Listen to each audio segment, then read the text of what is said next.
Alright, so basically guys, this is our first flush off of our second bucket of blue oyster mushrooms. I had a little bit of a CO2 problem, as you can see, the little stemmy, just a little bit. But I mean, they turned out pretty good. I'm okay with this. This will be probably one of my last bucket ones. Maybe not, I'm not sure, but I have a Martha tent coming today that I'm going to go ahead and set up out here and get growing some fruiting blocks. So that way I can have a bunch of mushrooms. But yeah, this is it guys.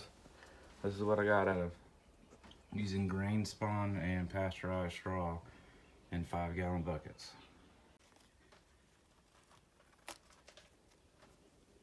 There's one.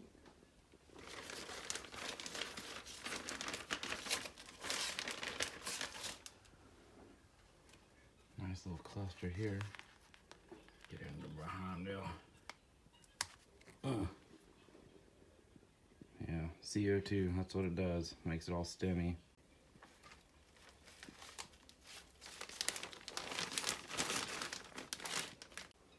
Alright, let's get you here at the top. Ooh. I know I'm not the most organized, okay? I'm waiting on my tent, okay? I mean, these things are freaking long. Oh, jeez. So I'm gonna speed things up, get all these picked off, and then I will show y'all how much I have after I get everything off of here. There's quite a bit that I still have to go through. And we will see how much we get. We have all our mushrooms picked. I believe this is a gallon bag, so it kind of gives you an idea of how much it is. It's definitely over a pound, well over. I mean, that might be 2 pounds actually, which is pretty freaking good. I ain't gonna lie. That'll be a lot, actually several meals. We like to deep fry these sometimes, or saute them, put them with like a pasta. Probably my favorite mushroom to eat besides a porcini. Porcinis are the best mushroom ever in olive oil. They're tasty. But yeah, that was off of the second bucket I got, first flush. So I should get at least 2 more off each. Maybe 1, but we'll see. My mushroom grow tent came in, and we're gonna set it up today. I'm gonna give y'all a rundown of everything I got, and I'll give you links to actually access these items. I don't know, this is something I'm very passionate about. I consider it a hobby. I have not perfected it, but this is one step closer to actually growing mushrooms the right way. I'm excited about it. This is something I really like doing, is growing mushrooms. It's a great way to feed your family.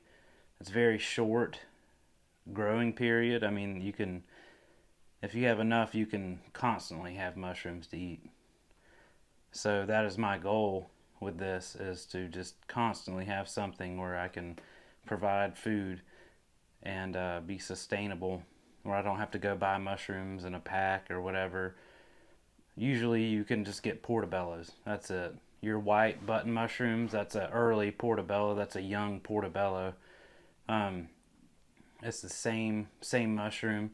And then you have your baby bellas, which is a middle-aged portobello. And then you have your big portobellos that you know, I like grilling them. They are good. Don't get me wrong. I do love portobellos. But oyster mushrooms are better.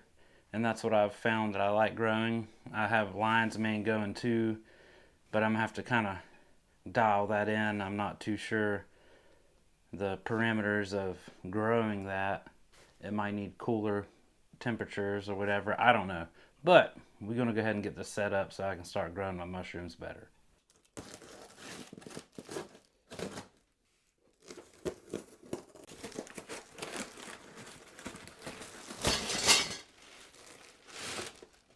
Alright, there it is. Okay, so here I have my humidifier ready to go. It's good to go. I could not wait. I took it out the box. It got here yesterday, so I had to try it out and try to humidify this room. We have our humidity controller. So basically, when I get this set up, if I can get it out the box anytime soon. So yeah, what this does is I can set a low and a high.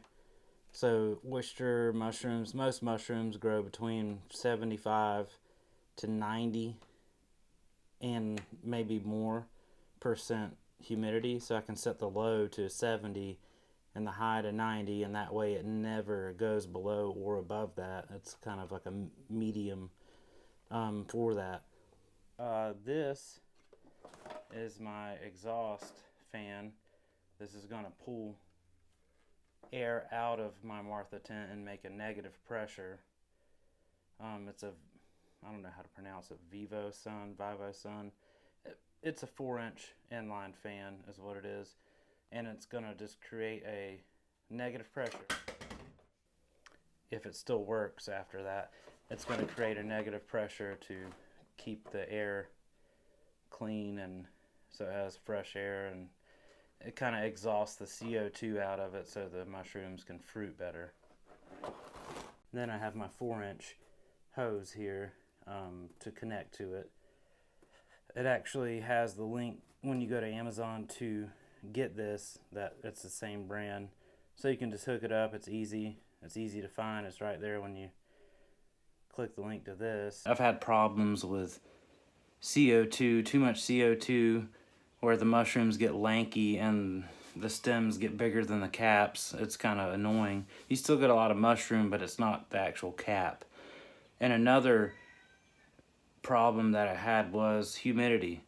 But I'd put a bag on my mushrooms to get the humidity, but then CO2 would build up and not escape.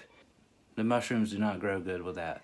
We need clean air, we need humidity, not a lot of CO2. So mushrooms breathe in oxygen and dispel CO2. So when they're fruiting, they really produce a lot, so you have to get it out of there. And that's why I have the fan, to have a negative pressure where there's not a lot of CO2 in there.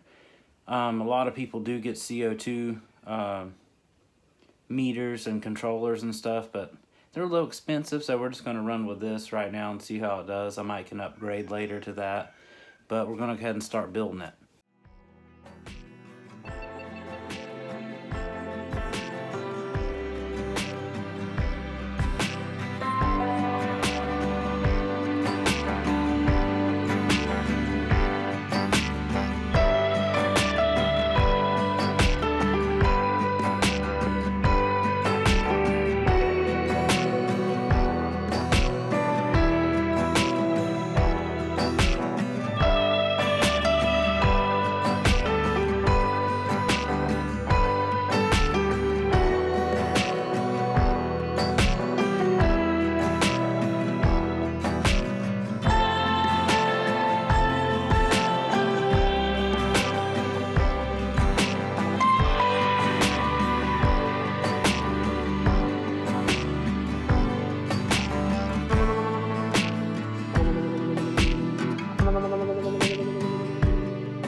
Okay, so we got our liner on the outside here.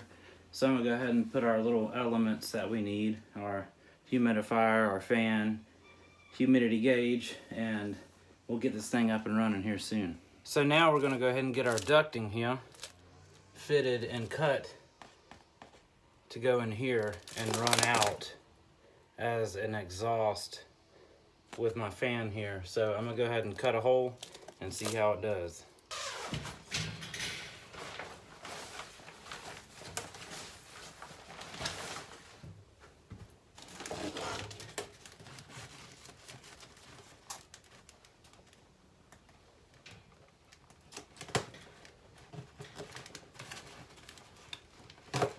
So basically I just did a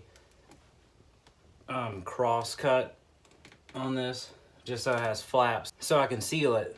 So hopefully this works. I believe it will. I've seen people do that on their pages with growing mushrooms and making Martha tents, so I believe this will be okay.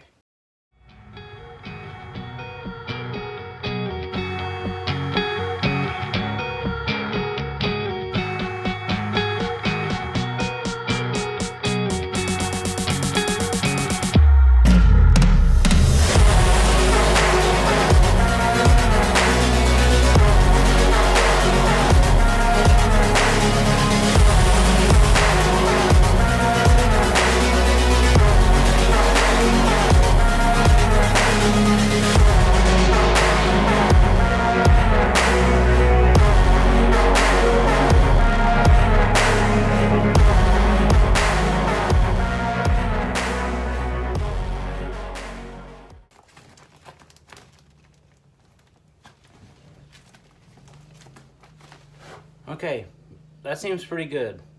It seems pretty tight. There's no gaps or anything, so this should draw negative pressure once I turn it on. We'll find out soon. There's plenty of hose here, so we're gonna actually see if this works and pulls air through it, and we'll run from that.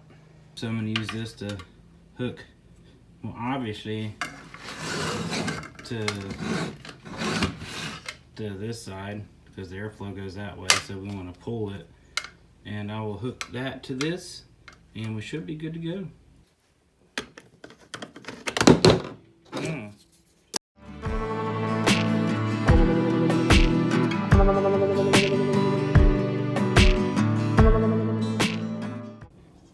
That should be good. Okay, now that we have our ducting ready to go, let's go ahead and get our humidity controller set up. I'm not really sure how to do it, but we will figure it out. I'm gonna go ahead and run the probe in here, turn the fan on, turn the humidifier on, and we should be good to go after that. We have everything set up here. That humidifier just fit in there. That was perfect. So I was worried about that. I have my probe right here. And yeah, we got some negative pressure. That should do fine.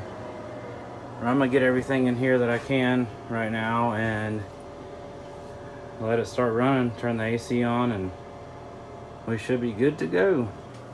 I have my tent up and running. Got the humidity going. Got my humidity controller. Got my exhaust fan here at the top. So we should start fruiting some mushrooms here soon. My lion's mane's doing okay back there. I got pink oysters already pinned out. I got some oyster. I got some blue oysters right here. Some more lion's mane in the back. I'm keeping this wine cap I'm keeping this wine cap substrate back here just humid and letting it live. So we have our tent set up and we are good to go now. No more buckets.